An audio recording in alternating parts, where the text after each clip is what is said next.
On April 19th, 1775, the American Revolution started. Happy 4th of July. With the exchange of gunfire at Lexington and Concord in Massachusetts. 1 year later, on July 4th, 1776, the Continental Congress, the delegates from the 13 colonies, adopted the Declaration of Independence, declaring independence and freedom from the British Crown. The American Revolution lasted just over 7 years, ending in 1782. Freedom. Have you ever wondered what happened to the 56 men that signed the Declaration of Independence? I was looking into this, being that we just celebrated July 4th. It says that 5 signers were captured by the British as traitors and tortured before they died. 12 had their homes ransacked and burned. 2 lost their sons in the war. Another had 2 sons captured during the war. And 9 of the 56 fought and died from their wounds and hardships in the Revolutionary War. And these were not rebels. These were not rabble-rousers. These were not ruffians. 2 of the signers became president of the United States of America. And these men were men of means and education, and they signed and pledged their lives and their fortunes and their families and their sacred honor for the freedoms that we enjoy today. And 248 years later, we sing in their sorrow the words of Francis Scott Key, written in 1814, the Star-Spangled Banner, our national anthem. Songs are powerful. And if history has shown us anything, it's shown us that freedom has always required bloodshed. And in that bloodshed arises a song of sorrow. This is our history as a country, as a free nation. To freely worship who we want to worship. This is our nation born from bloodshed and remembered in a song of sorrow. So why is it that we sanitize the Bible? Where are the blood and guts of the Bible? Maybe it's an attempt to make it more palatable to our friends and family or our children, but I don't think we're doing them any favors. Because sin has catastrophically altered this world in which God has created for us. And the wages of that sin is eternal death, bloodshed. I'm going to show you in John chapter 19 and in Matthew 27. You can read it on your own time. It says, I'm going to paraphrase it for you. But we see the greatest sorrow, the greatest act of love, the greatest victory in history. And what looked like the greatest failure was actually, in fact, the greatest victory that this world would ever witness. The Son of God, incarnate, made flesh, born of a virgin, was stripped in shame, naked. His body was then scourged, beaten with a weapon of knotted rope and metal designed to quickly remove skin and muscle tissue. A crown of thorn was then pressed down upon his head, and spikes were driven into his hands and his feet. And on the cross, as he hung, asphyxiation started to set in, as his body weight became too much to bear. He couldn't breathe. He was then spit on and mocked. They put a spear through his side. And the wrath of God the Father for the sins of the world, past, present, and future, was then poured out on the only begotten Son, Jesus Christ. It would have been unbearable to watch. The prophet Isaiah in chapter 52:14 says that his appearance was so marred beyond human semblance. If you don't know this, Isaiah was written around 700 years before Jesus even went to crucifixion. So this is a prophecy of what is to happen to Jesus. Yes, if we'd have been there in 33 AD at the cross, we would have probably been sick. We would have sobbed, we would have wept, we would have collapsed in exhaustion because of what we had seen. We can't even sit in a movie theater and watch it. Sometimes I will go back and watch it on Good Friday. It's a good movie, but it's nothing like what really occurred. It would have been unbearable. Yet Jesus volunteered for this. He chose this. He was ordained for this. He was anointed for this atrocity. John 10, starting in verse 17, Jesus says this, "For this reason the Father loves me, because I laid down my life that I may take it up again. No one takes it from me, but I lay it down on my own accord." Listen, I have authority to lay it down, and I have authority to take it back up again. This charge I have received from my Father. Make no mistake, the sins of mankind murdered the Son of God. Yet, at the same time, simultaneously, Jesus is laying his life down freely. Jesus is in control. Jesus tells Peter in the Garden of Gethsemane, just before he's arrested, Matthew 26:53, he says this, "Do you think that I cannot appeal to my Father and he will at once send me more than 12 legions of angels?" Peter's hacking body parts off of soldiers, and Jesus is like, "Stop, I got this." Do you think that Herod or Pilate or the soldiers or the mob in Jerusalem are in charge? No. God the Father wrote this story, and it's called The Life of the Lamb Who Was Slain Before the Foundations of the World. That is why we stand up and sing. Revelation 13:8. This immeasurable suffering was always the plan. So why has Jesus done this? Easiest question in the world to answer if you know John 3:16. Love. Love for the Father and love for you and for me. Love for the world that he created that turned our backs on him. Romans 5:8 says this, "God shows his love for us in that while we were still sinners, guilty, shameful, turning our backs on God, he still went to the cross. Christ died for us." My question is how did Jesus accomplish this? What power was it that drove Jesus to the cross? What was it that held him there once he was there? As every nerve from his feet to his skull fired in anguish. What held him there? And is this power available to us? We find our answer in Hebrews 12:2. It says, "Looking to Jesus, the founder and perfecter of our faith, who for the joy that was set before him endured the cross." For the joy that was set before him, he endured the cross. This is the way I work. I got to find out what it is. What is the joy that was set before him? What was the joy that was set before him that made the greatest act of love possible? And I see a glimpse of it in Jesus' high priestly prayer. This is Jesus talking to the Father in prayer just before crucifixion. John 17:4-5 says this, "I glorified you on earth. I've come. I've done what you've asked me to do. I've glorified you on earth, having accomplished the work that you gave for me to do. And now, Father, glorify me in your presence with the glory that I had before the world existed." What did Jesus have before the world existed? What did Jesus have before the world existed? Glory. He's always been.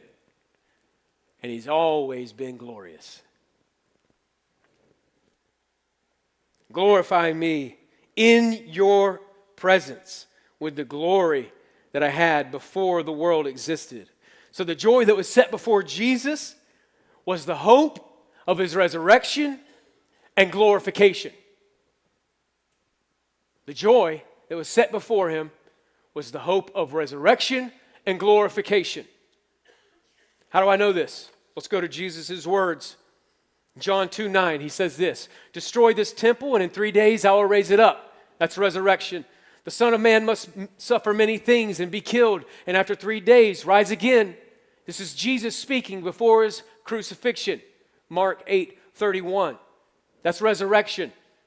In Matthew 28:18, he says this, all authority in heaven and on earth will be mine. That's glorification. I will be the king over all kings and the Lord over all lords. Revelation 17:14. I will be alive forevermore and have the keys of death and Hades. Glorification. I will conquer and sit with my Father on his throne. Revelation 3:21. Glorification. I will build my church on earth and the gates of hell will not prevail against it. Glorification. And when the time is full, I will come again in power and great glory, and I will gather my elect from one end of heaven to the other. Glorification. And I will fill the new heavens and the new earth with my glory. Glorification. From my throne, I will make all things new. Revelation 21:5. Glorification. This was the joy that was set before Jesus. The future hope of this resurrection and this glorification.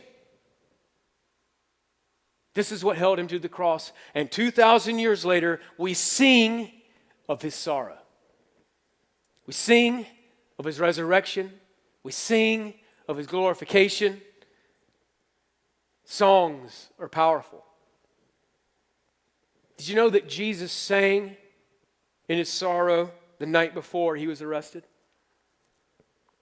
Just before Jesus was arrested and after the Last Supper, in Matthew 26:30, it says this, and when they had sung a hymn, they went out to the Mount of Olives, the Garden of Gethsemane, where he would be arrested.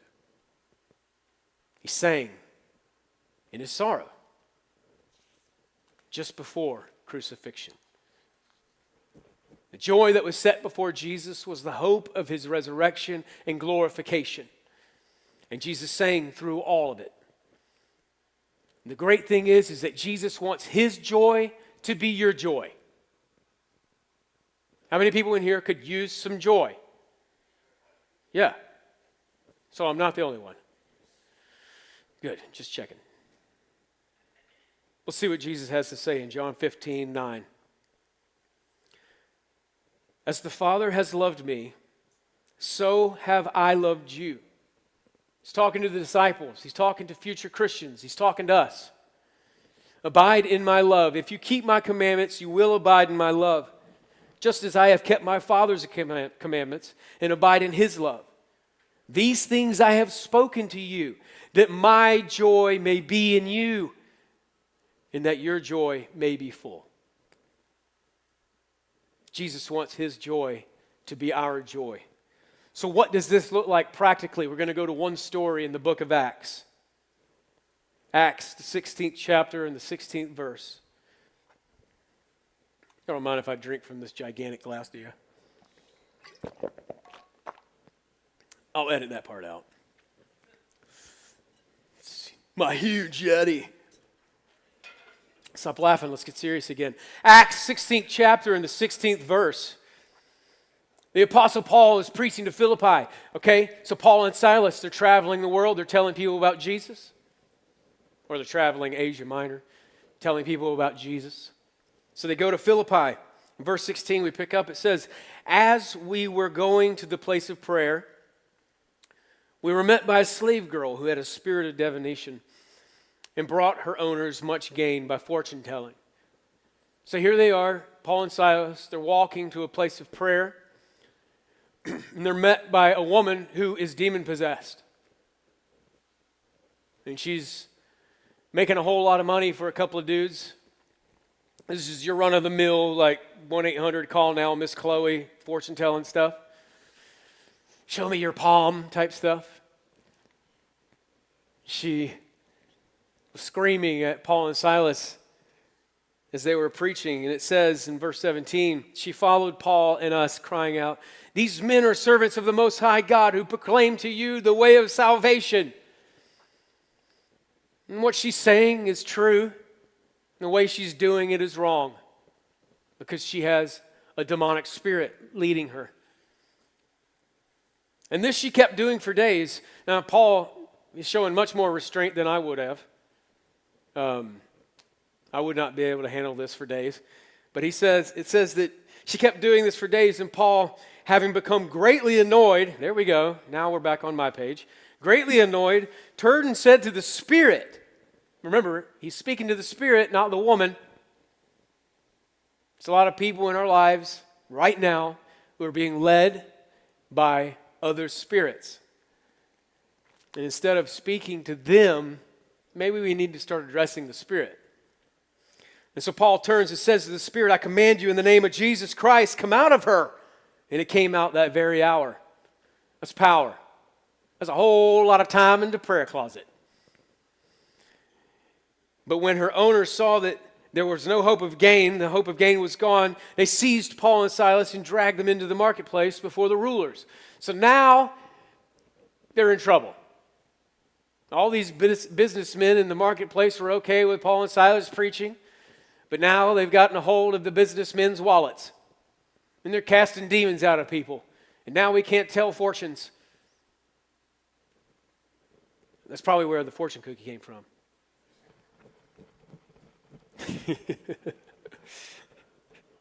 They're like, "Oh, we got nobody to tell fortunes anymore. We'll just hide it in the cookie." So I'm going to skip ahead a little bit and tell you what they do to these guys. They seize Paul and Silas. They drag them into the marketplace. They accuse them in front of the magistrate. Then they tear off their clothes in shame. Now they're naked. And they beat them with rods. Now they're bloodied. They threw them in the deepest parts of the prison without a trial and put them in a cell with their feet in stocks.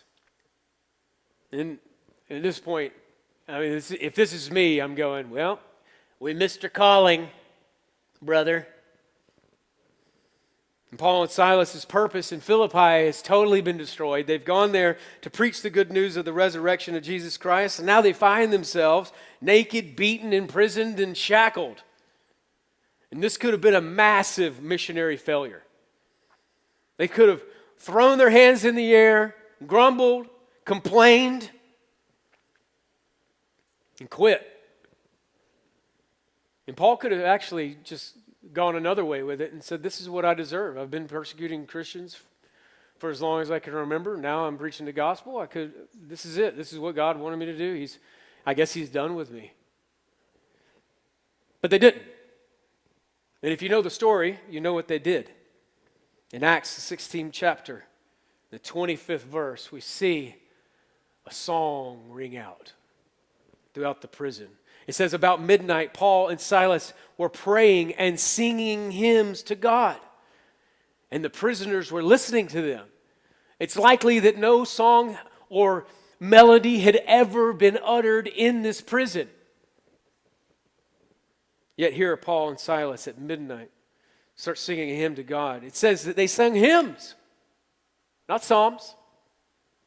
That means there's a songwriter in the midst. Again, I don't know who the Chris Tomlin of Paul's time was, but I'm sure it was good.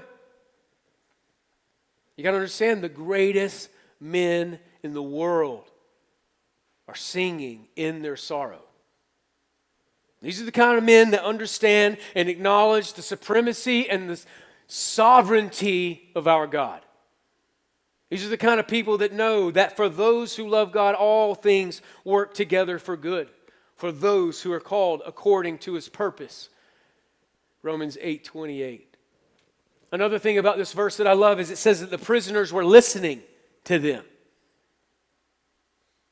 Make no mistake, Christians, the world is listening to us. They're watching, and they're wondering, Where does this joy come from? Where does your joy come from? Are we living our lives with the joy that is set before us? What will our song be in this era, in this time? Because like Cameron was talking about, they're searching. There's lost people searching for something real. What will our song be at this time when people are searching? And suddenly there was a great earthquake, so that the foundations of the prison were shaken. You got to be careful with this kind of joy. This is earth-shattering joy. The kind of joy that can sing a song in your worst predicament. In the darkest of the night. In the stocks, in the prison, where it stinks and it's damp and you're locked up. Be careful, because this kind of joy, this kind of song can change things. And immediately all the doors were opened and everyone's bonds were unfastened. Does it say Paul and Silas's were unfastened? Everybody's bonds were unfastened. Everyone's. This kind of song, the song that we sing in sorrow with the joy that is set before us, can deliver and set free the captive. Those who are lost with no hope. Have you ever thought about the atheist? There's a cosmic fart and everything came from nothing. How did anything come from anything if it was nothing? There is no hope for the atheist. 27. When the jailer awoke and he saw the prison doors were open, he drew his sword and was about to kill himself, supposing that the prisoners had escaped. But Paul cried out with a loud voice, "Do not harm yourselves, for we are still here." Don't harm yourself, dude. We're still here. It was just an earthquake and now we're all free. He could have screamed, "Freedom! God has delivered us!" He didn't do that. So the fruit of the joy that causes you to sing in this sorrowful moment, the fruit of that in this story was the loving of your enemy. The reason they had a song to sing drove them to love their enemy. I want to show you. Continuing in verse 29, it says, "And the jailer called for lights." Remember, it's pitch dark.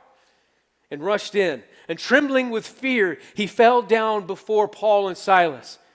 And then he brought them out and said, 'Sirs, what must I do to be saved?'" The enemy is begging to understand your joy. "What must I do to be saved?" And they said, "Believe in the Lord Jesus, and you will be saved, you and your household." So now, not only is the jailer, the enemy, getting involved with Jesus, but the jailer, the enemy's family, is now about to get involved with Jesus. "And they spoke the word of the Lord to him and to all who were in the house. And he took them the same hour of the night and washed their wounds." Who's washing whose wounds? The jailer is washing the Christian's wounds. The enemy is washing the Christian's wounds.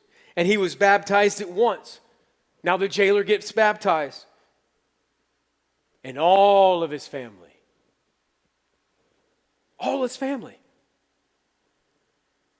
Then he brought them up to the house and set food before them. Who is setting food before them? The enemy is setting food before the Christians. The man that locked them in the prison is now feeding them at his own home. And he rejoiced along with his entire household that he had believed in God.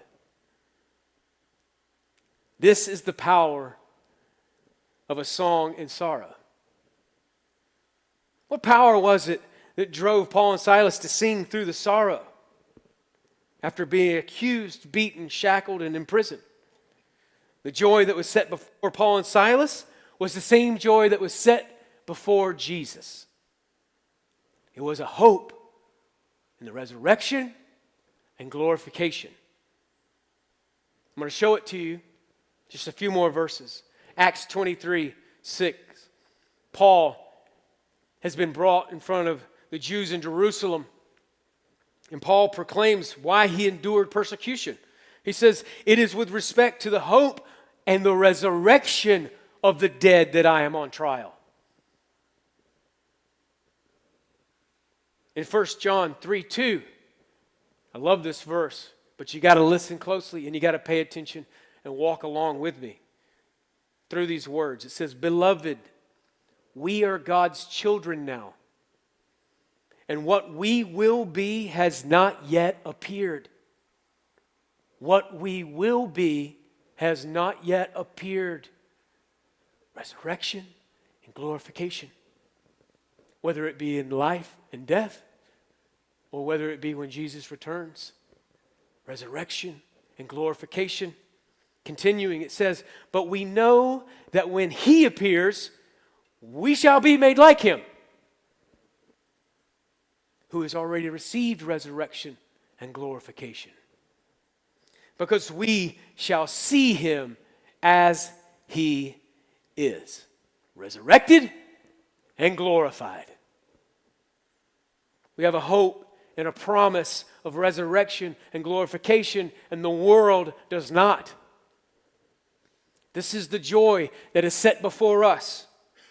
This is why we have a song in the sorrow. 2 more verses. This is Paul writing in Romans 8:18. And this should give you some hope that what is not what will be. "I consider that the sufferings of this present time." Now, as Paul's writing this, he's writing it in his present time. Has anyone been beaten for the cause of Christ yet? I think it's just Paul then. But we're reading this now in our present time. "I consider that the sufferings of this present time are not worth comparing with the glory that is to be revealed to us." 2 Corinthians 4:17, again, Paul. He says, "For this light, momentary affliction," whatever it may be, this light, momentary affliction is preparing for us an eternal weight of glory beyond all comparison. What is not what will be.